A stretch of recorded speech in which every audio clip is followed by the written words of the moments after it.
তাকে মাদফন করব। আব্দুল্লাহ জুলবাজাদাইনের লাশ হযরত আবু বকর হযরত ওমর যখন আল্লাহর নবীর কবরের পাশে নিয়ে গেলেন, আল্লাহর নবী হাত ধুয়ে যখন জুলবাজাদাইনের লাশটাকে কুলের মধ্যে উঠায় নিলেন, আবু বকর রাদিয়াল্লাহু তাআলা আনহু চিৎকার করে সহ্য করতে পারলেন না। তিনি বলে ফেললেন, আল্লাহ, আজকে যদি আব্দুল্লাহ জুলবাজাদাইনের লাশটা না হয়ে আমি আবু বকরের লাশ যদি হয়ে যেত, নবীর হাতে মাদফন হয়ে যেতে পারতাম, আমার ভাগ্যটা খুলে যেত। নবীজি ঘরের ভেতরে প্রবেশ করলেন। নবীজির নিজের পরনের এক টুকরা জামা মোবারক এনে আল্লাহর নবীর নতুন সাহাবীর কাছে সামনে হাজির করলেন। আল্লাহর নবী নিজের জামাখানা সাহাবীর সামনে এনে বলতেছেন, আব্দুল উজ্জা, নাও, তোমাকে জামা দেওয়ার কেউ নাই, আমি নবী আমার নিজের পরনের জামা তোমারে দান করলাম, আমার জামাটা তুমি পরে না। আব্দুল উজ্জা নবীদের জামা নিয়ে চুমু খেতে লাগলেন, বুকে জড়াতে লাগলেন, জামাটি তিনি পরে নিলেন। আর আল্লাহর নবী তাকে বললেন, আব্দুল উজ্জা, আজ থেকে তোমার নাম আব্দুল উজ্জা না, আজ থেকে তোমার নাম আব্দুল্লাহ জুলবাজাদাই। বর্তমান ঘটনা জানেন? ভারতে, জোরে বলেন তো কোন জায়গায়? ভারতে বাবরি মসজিদ ছিল। বাবরি মসজিদকে, এই বাবরি মসজিদ একটি মুসলমানদের ঐতিহ্য, মুসলমানদের কলিজা। আর সেই বাবরি মসজিদকে ভেঙে দিয়ে জবরদস্তকারী ভারতের কসাই নরেন্দ্র মোদী, সেই ব্যক্তি ঘোষণা দিয়ে বাবরি মসজিদকে রাম মন্দির বানিয়ে ঘটা করে পূজা করে বিশ্বের মুসলমানদেরকে লজ্জা দিয়ে বলেছে, দেখ মুসলমান, তোরা আজকে তোদের ধর্ম নেই, তোদের কর্ম নেই, তোদের ঐতিহ্য নেই, তোদের সংস্কৃতি নেই, তোদের বাহুতে শক্তি নেই, আজকে তোরা পরাজিত, লাঞ্ছিত, অপমানিত, তোদের মসজিদকে আমরা মন্দির বানায় দিয়েছি, করার কিচ্ছু নেই। ঠিক কিনা? কেন হয়েছে? আল্লামা ইকবাল এমনি বলে নাই, মুসলমান আছে বাহুতে কি নাই বলেন? শুধু ওটাই না, বর্তমানে কয়েকদিন আগে ভারতের আরেকটি জায়গা বারাণসী, জ্ঞানব্যাপী মসজিদ, এই মসজিদকে নতুন করে আবার এই মসজিদে পূজা করার জন্য অর্ডার দিয়েছে। এই রিসেন্ট ঘটনা, বাবরি মসজিদ উদ্বোধন, বাবরি মসজিদ রাম মন্দির হলো, এবার আবার জ্ঞানব্যাপী মসজিদকে তারা বলতেছে, দীর্ঘ 31 বছর মামলা করেছে, বলেছে তারা এই জ্ঞানব্যাপী মসজিদের নিচে নাকি তাদের শিবলিঙ্গ ছিল, মূর্তি ছিল, এই মূর্তির উপরে, এই মন্দিরের উপরে মসজিদ নির্মাণ হয়েছে। তাই কি করতে হবে? জ্ঞানব্যাপী মসজিদকে এখন মন্দির বানায় দিতে হবে। অলরেডি কোর্ট থেকে রায় দিয়েছে, সপ্তাহের মধ্যে সেখানে পূজা শুরু হবে, নিরাপত্তায় সেটা গেট খুলে দেওয়া হয়েছে। নাউজুবিল্লাহ বলেন। আল্লাহর নবী মক্কায় যখন কোরআনের দাওয়াত দিচ্ছিলেন, কালেমার দাওয়াত দিয়েছিলেন, তখন মক্কায় কাফের মুশরিক আবু জেহেল, আবু লাহাব, উতবা, শাইবা, ওয়ালিদ ইবনে মুগীরা, আবু সুফিয়ান, তারা আল্লাহর নবীকে কাবায় নামাজ পড়তে দেয় নাই। সত্য না মিথ্যা? কথা বলতে হবে, সত্য নাকি মিথ্যা? শুধু তাই না, আল্লাহর নবী যখন হিজরত করে মদিনায় চলে যাবেন, সেই দিন শেষ বিদায়ের বেলায় বলেছিলেন কাবার রক্ষককে, যেন যার হাতে চাবি ছিল, সেই চাবি রক্ষককে বলেছিল, ভাই আমি তো মক্কা ছেড়ে চলেই যাচ্ছি, কিন্তু শেষবারের মতো একবার আমার এই কাবায় আল্লাহর ঘরে একটা বার ঢুকে চাবি দাও, আমি আল্লাহর কাছে 2 রাকাত নামাজ পড়ে দোয়া করি। শেষ বিদায়ের দিন পর্যন্ত আল্লাহর নবীকে বলা হয়েছে, আপনার জন্য এই মসজিদে ঢোকা নিষিদ্ধ, আপনাকে মসজিদে ঢুকতে দেওয়া যাবে না।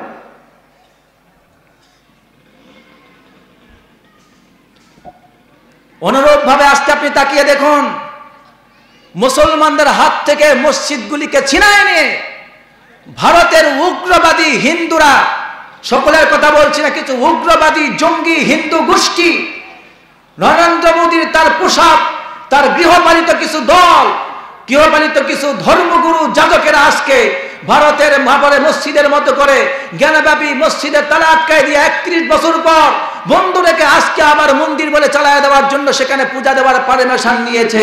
এরাও সেই আবু জেহেলের জামানার মতো এখন এরাও সেই কঠোর মসজিদ। জোরে বলেন ঠিক কিনা?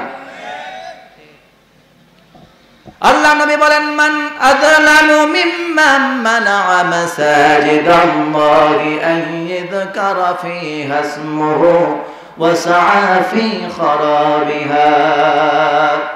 আল্লাহ রাব্বুল আলামিন বলেন, তার চাইতে বড় জালেম আর কে হতে পারে, যেই ব্যক্তি আল্লাহর ঘরে আল্লাহর নাম স্মরণ করতে, নামাজ পড়তে, ইবাদত করতে আল্লাহর বান্দাদেরকে বাধা দেয়, তার চাইতে বড় জালেম আর কেউ নাই।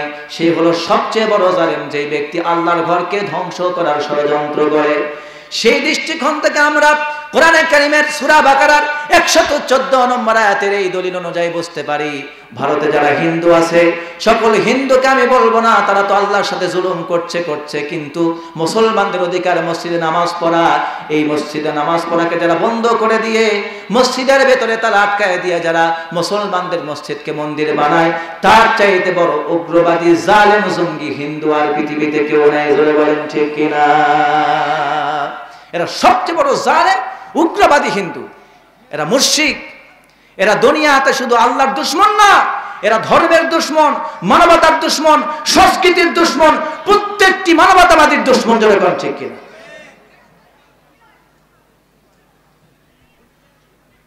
আল্লাহর নবী সাল্লাল্লাহু আলাইহি ওয়াসাল্লাম তিনি দাওয়াত দিলেন মক্কায়, কত কষ্ট করলেন, মসজিদে নামাজ পড়তে পারলেন না, হিজরত করে চলে গেলেন মদিনায়। আমার প্রিয় ভাইয়েরা, মক্কায় সাহাবায়ে কেরাম ইমানের পরীক্ষা দিয়েছেন, হযরতে খাব্বাব পরীক্ষা দিয়েছেন, হযরতে বেলাল রাদিয়াল্লাহু আনহু পরীক্ষা দিয়েছেন, হযরতে আম্মার পরীক্ষা দিয়েছেন, হযরতে সুমাইয়া তো শহীদ হয়ে গিয়েছেন ইসলামের জন্য, ঈমানের জন্য, ঠিক না? হযরতে ইয়াসির রাদিয়াল্লাহু তাআলা আনহু বৃদ্ধ মানুষ, 80-90 বছর বয়স, এমন বৃদ্ধ মানুষটাকে শুধুমাত্র ঈমান আনার অপরাধে কালেমার ঘোষণা দিয়েছেন। এই অপরাধে মক্কার কাফের মুশরিকরা তার পায়ে রশি লাগায়া চিরে টেনে 2 টুকরা করে দুনিয়া থেকে বিদায় করে দিয়েছেন, ঈমানটা ছিনায় নিতে পারে না। চিৎকার করে আল্লাহু আকবার। সাহাবায়ে কেরাম অনেক কষ্ট, জুলুম, নির্যাতন সহ্য করেছেন, ঈমানের পরীক্ষা তাদের উপরে এসেছিল। আল্লাহ রাব্বুল আলামিন সেই সাহাবীদেরকে লক্ষ্য করে বলছেন, আহাসিবান নাসু আইয়ুতরাকু আইয়াকুলু আমান্না ওয়া হুম লা ইফতানুন। চিৎকার করে আল্লাহু আকবার। আল্লাহ রাব্বুল আলামিন মক্কার সাহাবীদেরকে লক্ষ্য করে আয়াতে কারিমা নাযিল করে জানিয়ে দিলেন, তোমরা কি মনে করেছো ও মক্কার সাহাবীরা, নবীর উম্মতেরা, নবীর সাহাবীরা, তারা কি মনে করেছে ঈমান এনেছি এই কথা বললেই তাদেরকে ছেড়ে দেওয়া হবে, তাদের কোনো পরীক্ষা জীবনে আসবে না? আল্লাহ রাব্বুল আলামিন অবশ্যই ঘোষণা দিলেন, তোমাদেরকে ঈমান আনার জন্য পরীক্ষা দিতে হবে। এই ঈমানের পরীক্ষা দিয়ে আমি কারো জীবনকে শহীদ হিসাবে কবুল করব, কাউকে দুনিয়াতে আমি টিকিয়ে রাখবো দ্বীনের জন্য। কেউ বা দ্বীনের জন্য ফাঁসির কাজটা ঝুলবে, কেউ বা দ্বীনের জন্য শহীদ হয়ে যাবে, কেউ বা দ্বীনের জন্য পঙ্গুত্ব বরণ করবে, কেউ বা দ্বীনের জন্য আগুনে পুড়বে, কেউ বা মারা যাবে, কেউ বা লড়াই করবে, সংগ্রাম করবে।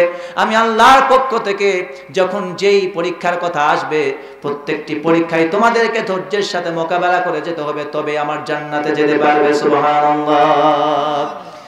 দুনিয়া আপনার পরীক্ষার জায়গা।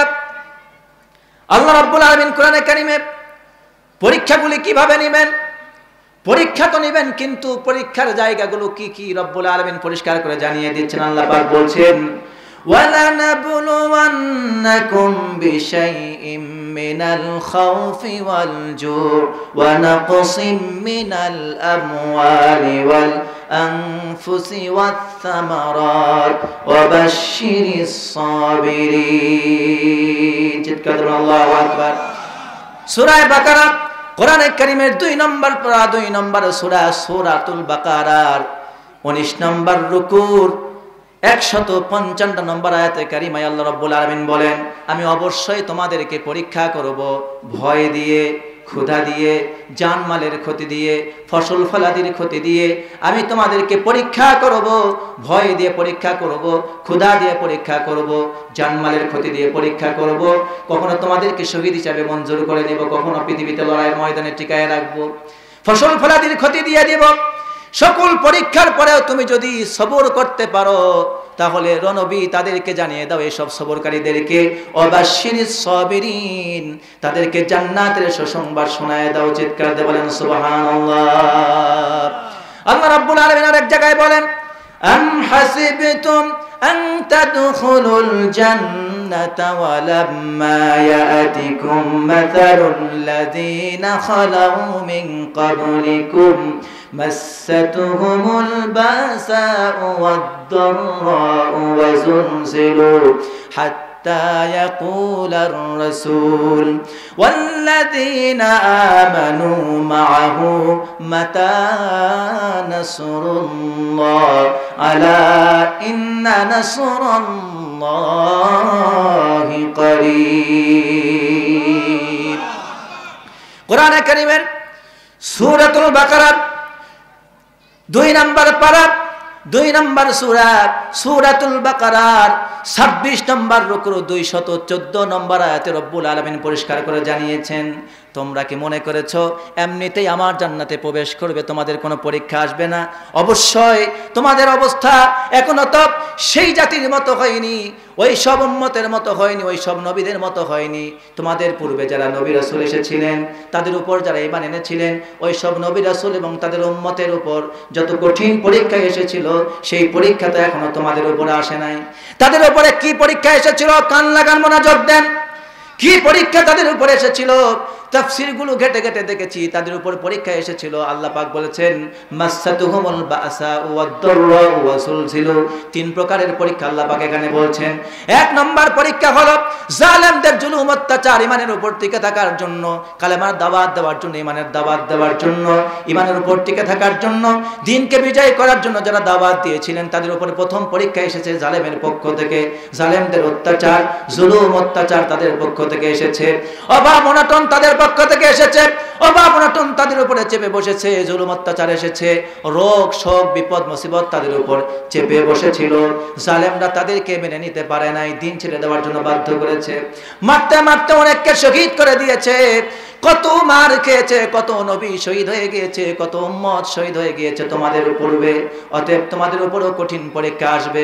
তাদের উপরে যখন এমনি করে জালেম কাফের মুশরিক মুনাফিক বেঈমানদের পক্ষ থেকে কঠিন জুলুম অত্যাচার এসেছিল, রোগ শোক বিপদ মুসিবত যখন এসেছিল, তখন যারা ঈমান এনেছিল নবীদের সাথে তারাও চিৎকার করে এই কথা তাদের মুখ থেকে বেরিয়ে গিয়েছিল।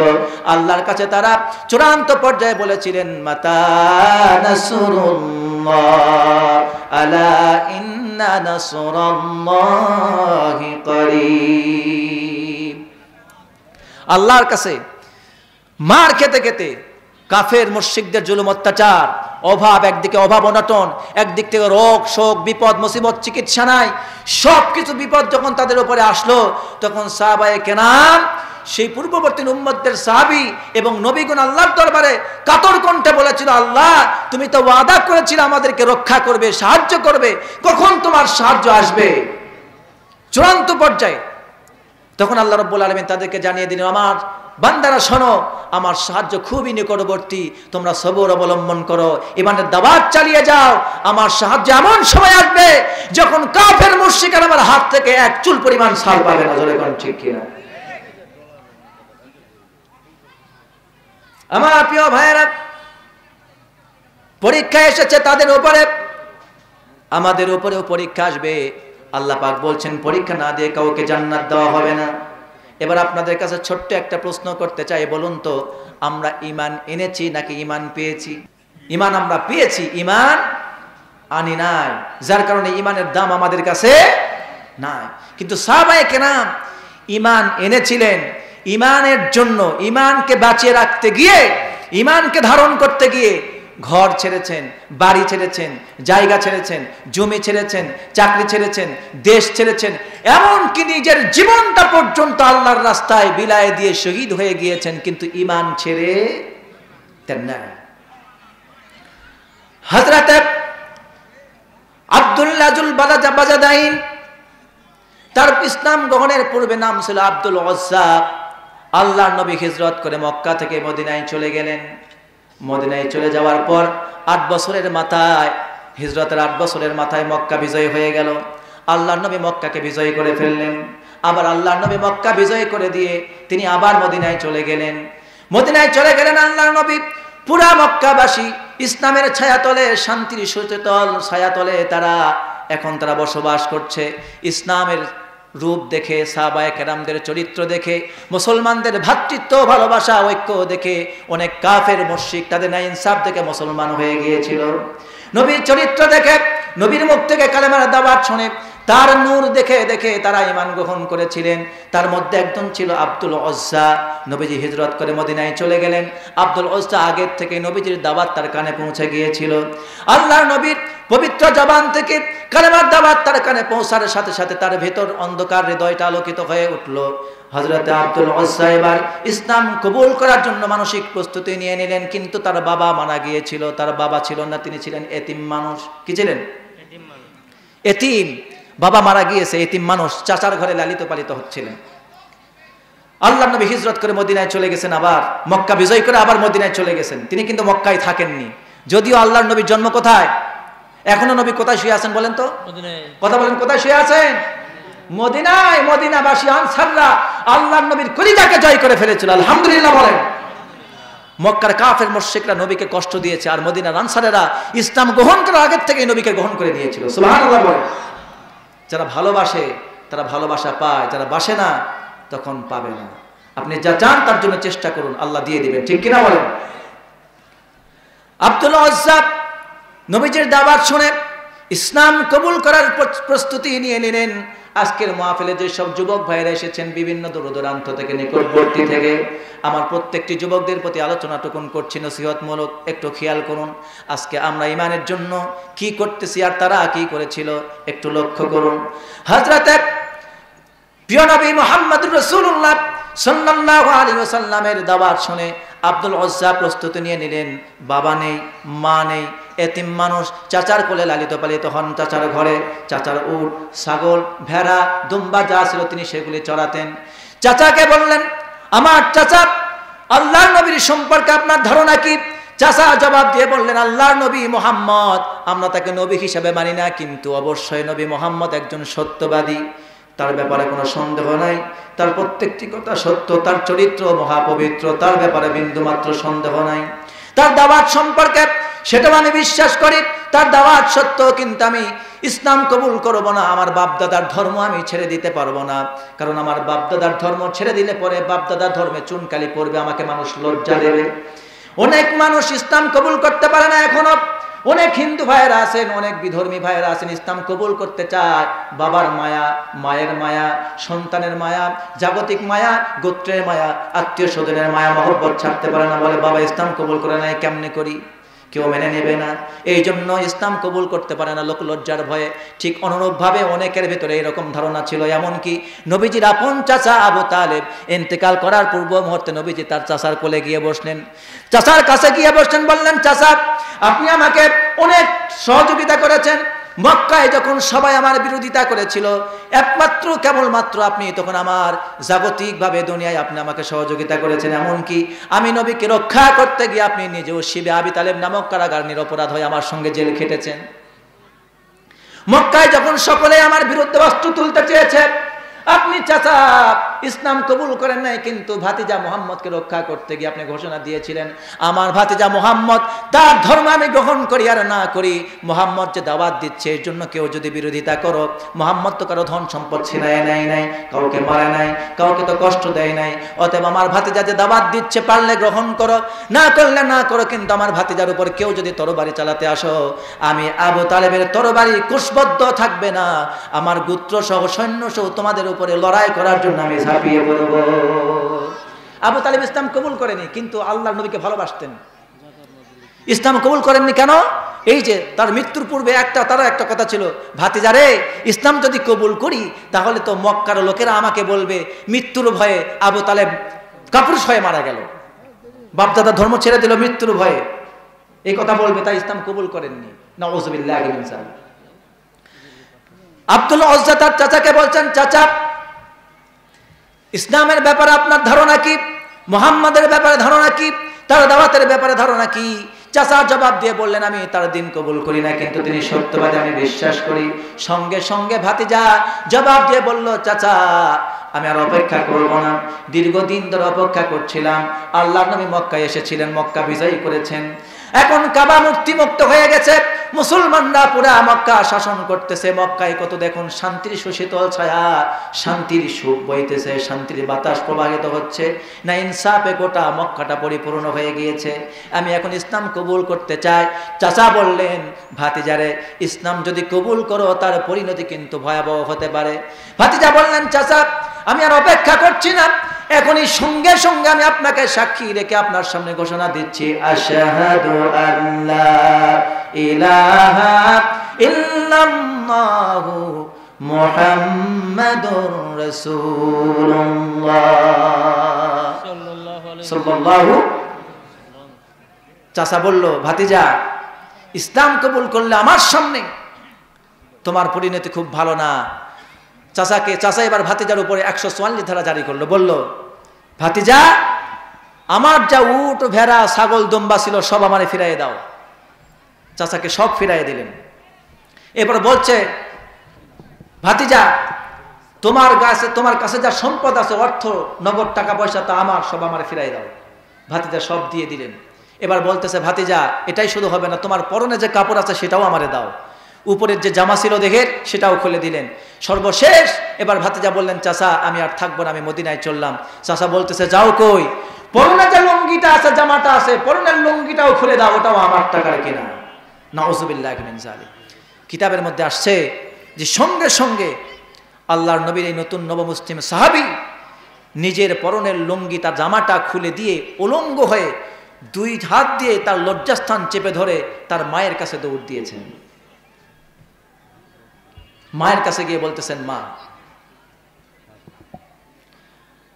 মায়ের কাছে হাজির হলেন দৌড় দিয়ে, সামনে 2টা হাত দিয়ে লজ্জাস্থানকে চেপে ধরেছেন। যুবক সাহাবী মা সন্তানকে ভালোবাসেন। সেই সময়ে মায়েদের কোনো অধিকার ছিল না, সমাজে মায়েদেরকে সম্মান করা হতো না। মাকে বের করে দেওয়া হয়েছে, তোর স্বামী নাই, তোর বাড়ি থাকার দরকার নাই, বেরিয়ে যা।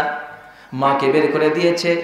মা তো আর বাসুল বাবার বাড়িতে নেই, বাবার যা সম্পদ ছিল সব চাচাই নিয়ে নিয়েছে।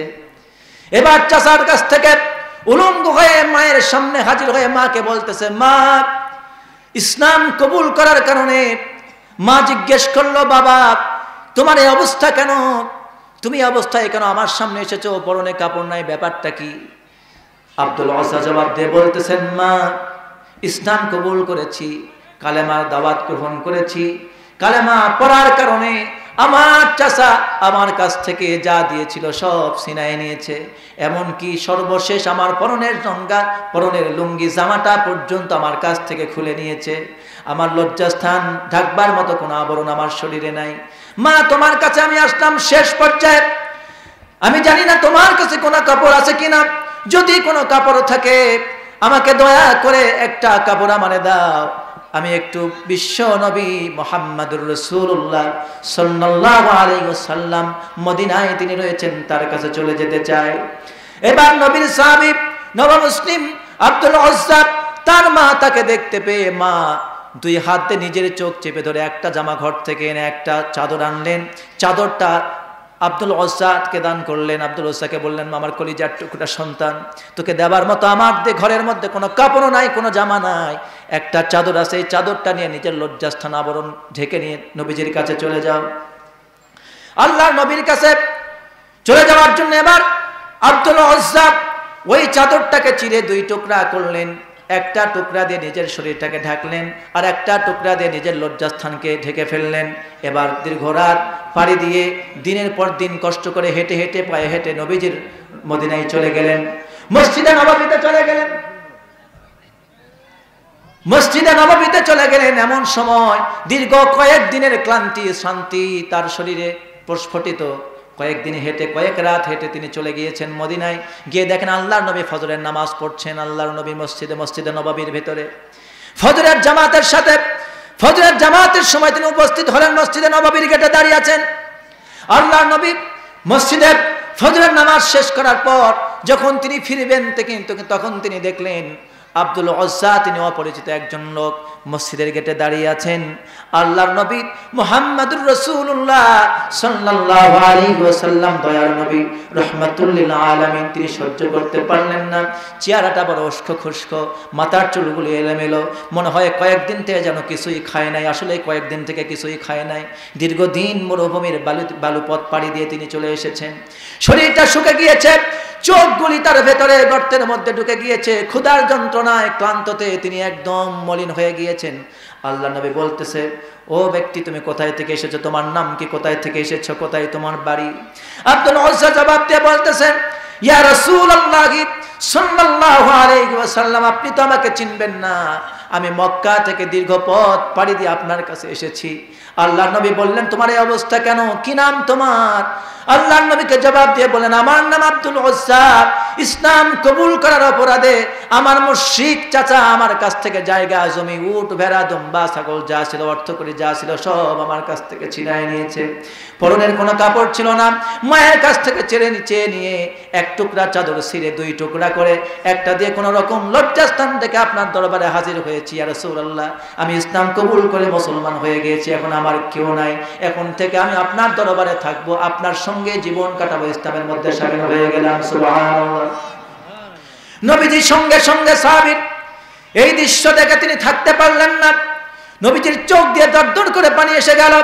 ক্লান্ত শান্ত চেহারা, উস্কো খুস্কো চেহারা, চুলগুলি এলোমেলো। একজন যুবক মানুষ ক্ষুধার যন্ত্রণায় কাতর হয়ে গিয়েছেন। নবীজি ঘরের ভেতরে প্রবেশ করলেন। নবীজির নিজের পরনের এক টুকরা জামা মোবারক এনে আল্লাহর নবীর নতুন সাহাবীর কাছে সামনে হাজির করলেন। আল্লাহর নবী নিজের জামাখানা সাহাবীর সামনে এনে বলতেছেন, আব্দুল উজ্জা, নাও, তোমাকে জামা দেওয়ার কেউ নাই, আমি নবী আমার নিজের পরনের জামা তোমারে দান করলাম, আমার জামাটা তুমি পরে না। আব্দুল উজ্জা নবীদের জামা নিয়ে চুমু খেতে লাগলেন, বুকে জড়াতে লাগলেন, জামাটি তিনি পরে নিলেন। আর আল্লাহর নবী তাকে বললেন, আব্দুল উজ্জা, আজ থেকে তোমার নাম আব্দুল উজ্জা না, আজ থেকে তোমার নাম আব্দুল্লাহ জুল বাজাদাইন। আব্দুল্লাহ মানে আল্লাহর বান্দা, জুল বিজাদাইন মানে দুই টুকরা চাদরওয়ালা। জুল বিজাদাইন মানে দুই টুকরা চাদরওয়ালা, অর্থাৎ তার মা যে একখানা চাদর দিয়েছিল ওই চাদরটা তিনি উড়ে নবীজির দরবারে হাজির হয়েছিলেন। নবীজি ওই চাদরের নামে তাকে লাকব লাগিয়ে বলেছেন, তুমি দুই টুকরা চাদরওয়ালা আল্লাহর বান্দা। চিৎকার দিয়ে বলেন মারহাবা। আব্দুল্লাহ জুল বাজাদাইন, আব্দুল উজ্জা থেকে আব্দুল্লাহ জুল বাজাদাইন হয়ে গেলেন। আল্লাহর নবী তাকে খাবারের ব্যবস্থা করতে বললেন, আসহাবে সুফফার মধ্যে পাঠিয়ে দিলেন, কোরআন শিক্ষা দিলেন, কোরআনে কারীমের তেলাওয়াত শিখলেন। আব্দুল্লাহ জুল বাজাদাইন আসহাবে সুফফার মধ্যে বসবাস করতে লাগলেন, কোরআনে কারীমের তেলাওয়াত শিখলেন। নতুন মুসলমান হয়েছেন, কোরআন তেলাওয়াত করছেন, আবেগ নিয়ে হৃদয় শীতল করে আবেগ নিয়ে কোরআনে কারীম তেলাওয়াত করছেন। তিনি তো নিয়ম কানুন এখনো সবকিছু বোঝেন নাই, কেবল নতুন মুসলিম। তিনি নামাজের অর্থে কোরআন জোরে জোরে তেলাওয়াত করতেন। অনেক সাহাবায়ে কেরাম তাহাজ্জুদের নামাজ পড়তেন, নফল নামাজ পড়তেন। আব্দুল্লাহ জুল বাজাদাইন সব সময় কোরআনে কারীম তেলাওয়াত করতেন। একদিন হযরত ওমর ফারুক রাদিয়াল্লাহু তাআলা আনহু নবীজির কাছে অভিযোগ পেশ করে বললেন, ইয়া রাসূলুল্লাহ সাল্লাল্লাহু আলাইহি ওয়াসাল্লাম, আব্দুল্লাহ জুল বাজাদাইন এত চিৎকার করে কোরআন তেলাওয়াত করে, আমাদের নামাজের মধ্যে বিঘ্ন ঘটে, নামাজ পড়তে বড় সমস্যা হয়। আল্লাহর নবী বললেন, ওমর ফারুক, আব্দুল্লাহ জুল বাজাদাইনের ব্যাপারে নালিশ করো না, অভিযোগ দিও না, কারণ আব্দুল্লাহ জুল বাজাদাইন ঈমান আনতে গিয়ে এত মজবুত ভাবে, এত দামি ভাবে ঈমান গ্রহণ করেছিল, ঈমান আনতে গিয়ে নিজের জামা টুকুন পর্যন্ত আনতে পারে না। আব্দুল্লাহ জুল বাজাদাইন ইতিমধ্যেই তাবুকের যুদ্ধের রণদামামা বেজে উঠল। নবীজি যুদ্ধে রওনা দিবেন, বলেন, আমার সাহাবীরা কোথায় আছো, যুদ্ধের প্রস্তুতি নাও। সকলের যুদ্ধের প্রস্তুতি নিল। হযরত আবু বকর, হযরত ওমর, হযরত ওসমান, হযরত আলী রাদিয়াল্লাহু আলাইহিম আজমাইন সকলে একত্রিত হলেন। সকল সাহাবীরা তাবুকের যুদ্ধের জন্য নবীজির সাহায্য চাইলেন। সবাই সাহায্য করলেন নবীজির চাদর মোবারকের ভিতরে। নবীজির চাদর বিছাইয়ে দিলেন। সকল সাহাবীরা সাহায্য করলেন। ওমর রাদিয়াল্লাহু তাআলা সাহায্য করলেন, ওসমান সাহায্য করলেন, আলী সাহায্য করলেন। এমনি করে প্রত্যেকেই সাহায্য করলেন। আবু বকর রাদিয়াল্লাহু তাআলা তিনিও সাহায্য করলেন। আমি ঘটনা বলছি না। সর্বশেষ আব্দুল্লাহ জুল বাজাদাইন তিনি লক্ষ্য করে দেখলেন হযরত আবু বকর রাদিয়াল্লাহু তাআলা আনহু তিনি যে দান করেছেন তার দানে আল্লাহর নবী এত বেশি খুশি হয়েছিলেন, তার দান বেশি ছিল না, কিন্তু আন্তরিকতা আর নিষ্ঠার সাথে তিনি দান করেছিলেন, একমাত্র আল্লাহর জন্য সবকিছু দিয়ে দিয়েছিলেন। এই জন্য আল্লাহর নবী বলেছিলেন, আজকে আবু বকরের দান সব চাইতে কম, কিন্তু মর্যাদায় আবু বকরের দান সবার চাইতে বেশি। আব্দুল্লাহ জুল বাজাদাইন দৃশ্যগুলি দেখলেন। তাবুকের যুদ্ধের জন্য সবাই মাল সামানা দিচ্ছেন, কেউ নাকের ফুল, কেউ কানের ফুল, কেউ বা চুড়ি, কেউ বা টাকা পয়সা, কেউ বা স্বর্ণ মুদ্রা দান করে দিলেন।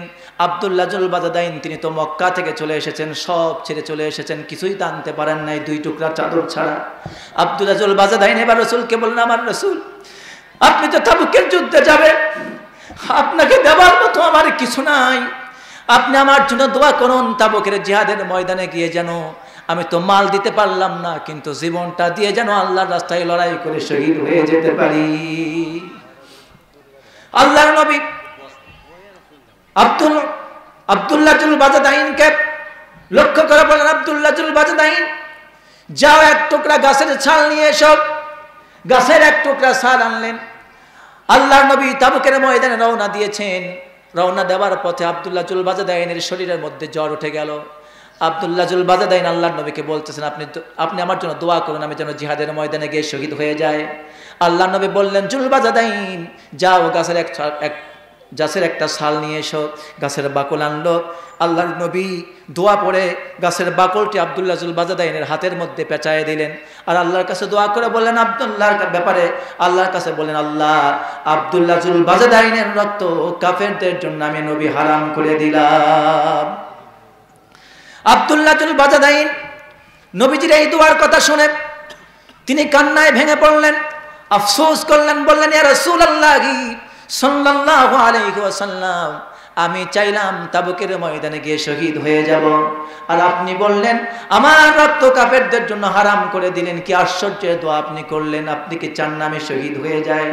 আল্লাহর নবী বললেন, আব্দুল্লাহ জুল বাজাদাইন, তুমি তো জ্বরে ক্লান্ত, তুমি তো জ্বরে আক্রান্ত, তুমি তো অসুস্থ, তুমি যুদ্ধ করতে যাবে ঠিক আছে, কিন্তু এখন তুমি যদি যুদ্ধ নাও করো, তোমার যে জিহাদের তামান্না, শাহাদাতের তামান্না, শহীদ হওয়ার যে আকাঙ্ক্ষা, এখন তুমি যদি জ্বরের ঘরে আক্রান্ত হয়ে যদি বিছানায় মারা যাও, আল্লাহ রাব্বুল আলামিন তোমার শহীদ হিসাবে কবুল করে নেবেন। চিৎকার দিয়ে বলেন সুবহানাল্লাহ। আল্লাহর নবীর সাহাবী তিনি জিহাদের তামান্না নিয়ে, শাহাদাতের তামান্না নিয়ে তাবুকের ময়দানে রওনা হলেন।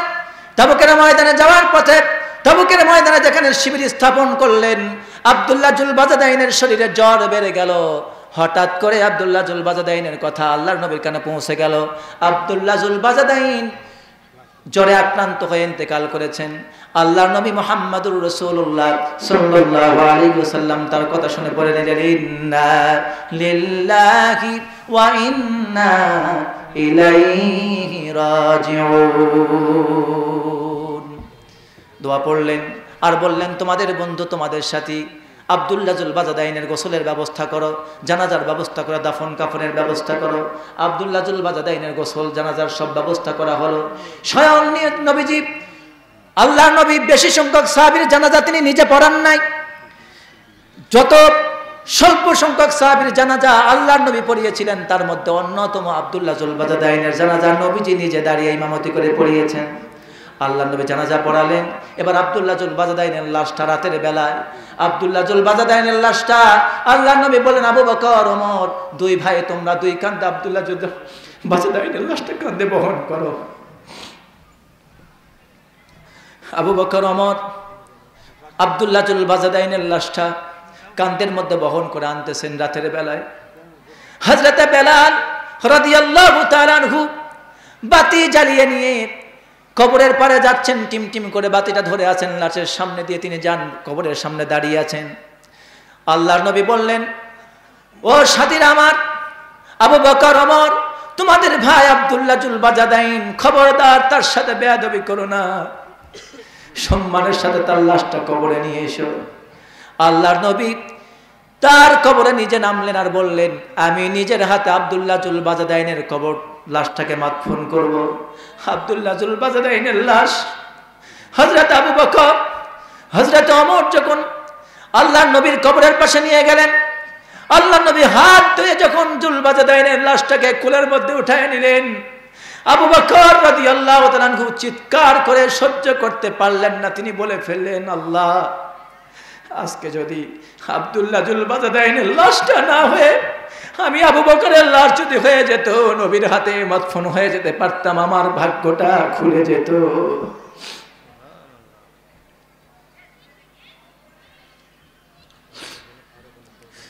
হযরত আব্দুল্লাহ জুল বাজাদাইনকে আল্লাহর নবী কবরের মধ্যে মদফন করে দিলেন। আল্লাহর কাছে দোয়া করে বললেন, আল্লাহ, আমি আজ সন্ধ্যা পর্যন্ত ইন্নী আমসাইতু রাদিয়ান, সন্ধ্যা পর্যন্ত আমি আব্দুল্লাহর প্রতি, আব্দুল্লাহ জুল বাজাদাইনের প্রতি রাজি ছিলাম, খুশি ছিলাম, সন্তুষ্ট ছিলাম। আল্লাহ ফারদি আনহু রাব্বুল আলামিন, তুমি তোমার আব্দুল্লাহ জুল বাজাদাইনের প্রতি তুমি রাজি আর খুশি হয়ে যাও। সুবহানাল্লাহ। আর আজকের মুনাফিকরা আব্দুল্লাহ জুল বাজাদাইন শাহাদাতের তামান্না নিয়ে জিহাদের ময়দানে গিয়েছেন, জ্বরে আক্রান্ত হয়ে শহীদ হয়েছেন, কিন্তু জিহাদের তামান্না, শহীদের তামান্না ছিল, জ্বরে কোন ঠিক কিনা? আর আজকে এক শ্রেণীর মুনাফিকরা তারা বলে জিহাদের কথা শুনলেই জঙ্গির গন্ধ পায়, আছে না নাই? যদি ইসলামের কোনো আলোচনা হয়, অনেক জায়গায় দেখবেন কত ইসলামী আন্দোলনের নেতা আর কর্মী ছাত্র শিবিরের মতো ছোট্ট ছোট্ট 20 বছর 25 বছর 30 বছরের তরুণেরা, যুবকেরা যখন কোরআনের দাস দেয়, হাদিসের দাস দেয়, তাদেরকে ধরার পর তাদের হাতে যখন কোরআনের হাদিসের বই পায়, ইসলামের সাহিত্য পায়, তখন ধরে ধরে বলে এরা জঙ্গি, এরা নাশকতার ষড়যন্ত্র করছে, এরা জঙ্গি, জিহাদকে জঙ্গি বানায় দেয়। জোরে কোন ঠিক কিনা? আসলে নাই? আল্লাহর নবী বলেছেন, মান মাতা লাম ইয়াগজু ওয়া লাম ইউহাদ্দিস বিহি নাফসা মাতা আলা শুবাতিন মিনান নিফাক। নবীজি বলেছেন, যেই ব্যক্তি ইসলাম কবুল করলো, মুসলমান হয়ে গেল, কালেমা পড়লো, ঈমান আনলো, কিন্তু জিহাদ কোনোদিন করেনি, করে না এবং করবে না বলে চিন্তা করেছে। যে ব্যক্তি ঈমান এনেছে, কালেমা পড়েছে, জিহাদ করে না, জিহাদ করেনি, জিহাদ করে না, ভবিষ্যতেও জিহাদ করবে না এমন চিন্তা ভাবনা করে বসে আছে, এমন ব্যক্তি যদি এই চিন্তা করে, জিহাদ না করার চিন্তা করে যদি মারা যায়, সে ব্যক্তি মুনাফিক হয়ে মারা যাবে, অর্থাৎ সে বেঈমান মুনাফিক। সুতরাং জিহাদের জজবা, শহীদের তামান্না প্রত্যেকটি মুসলমানের কলিজার মধ্যে থাকা অত্যন্ত জরুরি। জোরে কোন ঠিক কিনা? কারণ কি? কারণ হাদিস শরীফে বলা হয়েছে, ঈমান হলো প্রথম স্টেপ, আর জিহাদ হলো ঈমানের চূড়ান্ত চূড়া। জিহাদ হলো আপনার ঈমানের চূড়ান্ত চূড়া। যেই ব্যক্তি জিহাদের চিন্তা রাখে না, সেই ঈমানের পরিপূর্ণতা লাভ করতে পারে না। হাজার নামাজ পড়ুক, রোজা রাখুক, হজ করুক আর যাকাত দেখ, সে ঈমান তার পরিপূর্ণ করতে পারবে